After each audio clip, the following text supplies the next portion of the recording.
one pass for more than 10 yards downfield. So last night, Belichick says they need to do it all better. Your take on what's happening with the Patriots, is the dynasty over? You know, it's interesting. I think that there is good news and bad news for the Patriots. The bad news is one of the things they need to do better is select better players to put around Tom Brady on that offensive side. Count me as one who thinks if you take Peyton Manning and lift him out of the situation he's in Denver and put him where Brady is, and then just put Brady where Manning is right now with that talent around him, these teams would look very similar to the way they look right now. So that's the bad news. I just don't think they have a lot of talent on offense.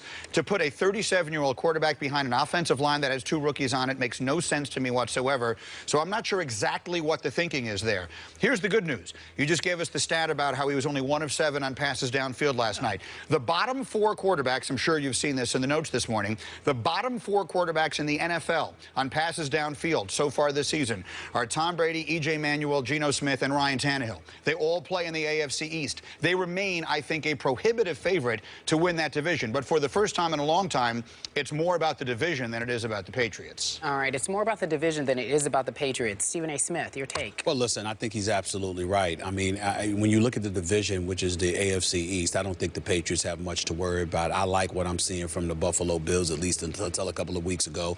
Miami, I guess you can't ignore them with their victory, even though it was recently against Oakland. But the New England Patriots are clearly the class of the AFC East, and I don't think we need to worry about it because by default alone, they should win the division because I don't think the other teams are ready. Sorry I didn't bring up your Jets, but they're 1-3 right now, and they're lucky to be even relevant. Well, no, look, let's look at the quarterback situations there, okay?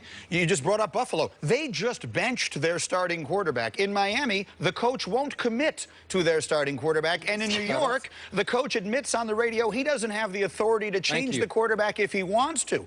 So I'll bet on Brady, no matter how pedestrian that offense looks, over any of the rest of that collection of what is right now a quarterbacking mess. Well, at the same time, you're right that, see, I have to look at the hierarchy of the New England Patriots. That's from Mr. Kraft to Belichick on down. How is it that you have this guy who is clearly recognized as elite, I mean, universally, and you don't get him the help that you need, especially when you consistently hear who the comparison to him is, which is Peyton Manning. But you see what John Elway has surrounded him with.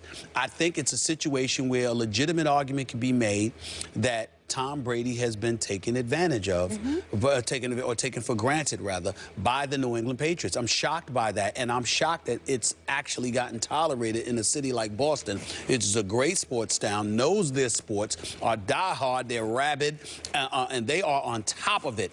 I am shocked that the Patriots organization have been able to get away with not giving him more talent to work with. I would actually say that your first phrase, taken advantage of to some degree. Look at the pay cuts that Brady has taken, the money he's left on the table, in theory, so they would surround him with more guys. And all of a sudden, Wes Welker, his best friend, is out of town. Logan Mankins, his best offensive lineman, is out of town.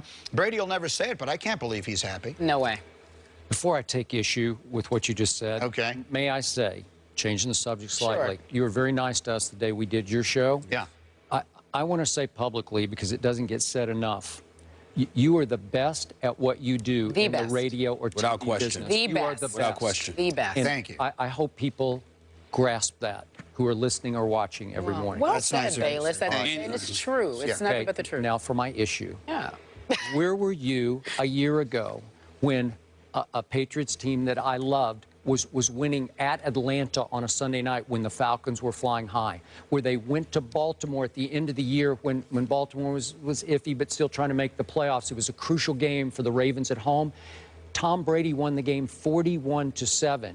And where were you when he beat Andrew Luck, the great Andrew Luck, at home 43-22 in a playoff game with arguably even fewer receivers than he has at this moment? Okay? So how did he do that? That's why I kept telling you he deserves last year's MVP award. That's okay? My issue with what you're saying, Skip, is that you act as if that's justification for what the New England Patriots have not done. I'm saying to you that because of what Tom Brady has done with less, that should incentivize them even more, especially a franchise that hasn't won a Super Bowl since 2004. That should incentivize them even more to go out there and get him more help. No, you know why it doesn't?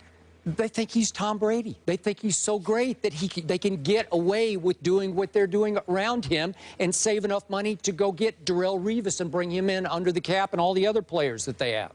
They have some high-priced players on defense. Will Fork costs a lot of money. but you got to, but again, because Tom Brady is a quarterback, I've never seen a quarterback that has thrown a touchdown to himself. I've never seen that. Somebody has to catch those passes. Were you screaming last year he didn't have enough help? Well, I wasn't screaming about it because I didn't particularly care. To be quite honest with you, you're the New England Patriots lover, not me. I just think they're really America's team and not the mediocre Cowboys. But my point is, getting back to the subject, I looked at the New England Patriots. I was never high on Danny Amendola. I told you that. You did? You talked to me about Kimbrel Tompkins and Aaron Dobson and those boys. I like, they all right. They can play. You talked to me about Ridley and Vereen. I was like, they're all right. They can play. But at the same time, I was never really enamored with them. I just looked at other teams in the AFC because I knew that Tom Brady was good enough to maintain a level of competitiveness. But to get over the hump, it still doesn't negate the fact that the New England Patriots have taken him for granted. I think also to some degree, look, what you're saying is correct. They also beat Peyton Manning in that huge comeback game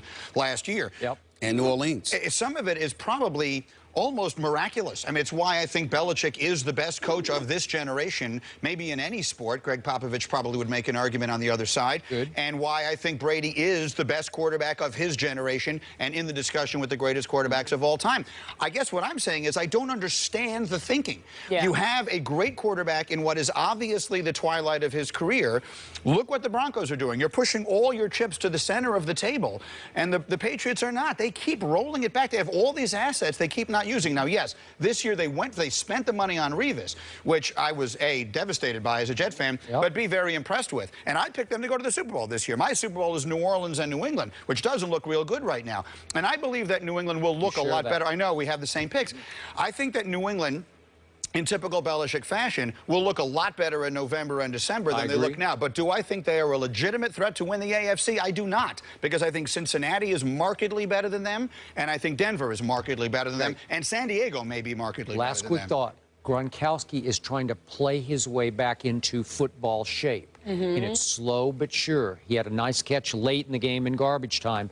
Watch him get a little better and better. And if he does, look out. I anticipate that he'll get better. I'm simply saying you still need more than him. And they could have gone out and get them. If you're going to go out and get Darrelle Revis, I understand you got to buffer that defense, but you have to protect Tom Brady. And you don't lose a Mankins on your offensive line because you want to save money at the expense of Tom Brady, because Tom Brady is worth the extra money that you would have spent. Let me get to the Jets for a quick second here. If we must. Wait, We hold on. must. Wait 1 second, though. We want him to respond to some sound. Because you mentioned earlier that the lowest completion percentage on throws more than 10 yards downfield belong to all four quarterbacks